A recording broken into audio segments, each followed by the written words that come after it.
And ఇది part 1కి కొనసాగింపు, పార్ట్ 2 అనమాట షార్ట్కి. సో చూడని వాళ్ళు పార్ట్ 1 కూడా చూడండి. సో ఫస్ట్ ఆఫ్ ఆల్ మన చుట్టుపక్కల ఎవరైనా ఫ్రెండ్స్ సో అలా ఉంటే కొంచెం బాడీ నొక్కించుకోండి, చేతులు కాళ్ళు అలా నొక్కించుకోండి.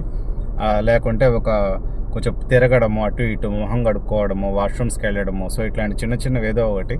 సో దీనివల్ల ఏంటంటే కొంత డిస్టెన్స్ వరకు మళ్ళీ హ్యాపీగా వెళ్ళొచ్చు. ఆ తర్వాత మీకు ఎక్కడ ప్రాబ్లం అయినా కానీ మళ్ళీ కూడా ఇలాగా కొంచెం కాసేపు బండి ఆపి సైడ్ ఏదైనా మెయింటైన్ చేసుకోవడం అనేది ఇంపార్టెంట్. అండ్ సెకండ్ థింగ్ ఏంటంటే వీలైన తక్కువ స్పీడ్తో వెళ్ళండి, వీలైనంత సేఫ్టీ డిస్టెన్స్ ఫాలో అవ్వండి. అంటే ఏదైనా వెహికల్ ఉంది, కొంత డిస్టెన్స్ ఫాలో అవ్వండి, మరీ దాని అటాచ్డ్గా వెళ్ళాల్సిన అవసరం లేదు. చాలామంది అది బ్లెండర్ మిస్టేక్ చేస్తున్నారు, మరీ దగ్గరికి కూడా వచ్చేస్తున్నారు, ముఖ్యంగా టోల్ గేట్స్ దగ్గర.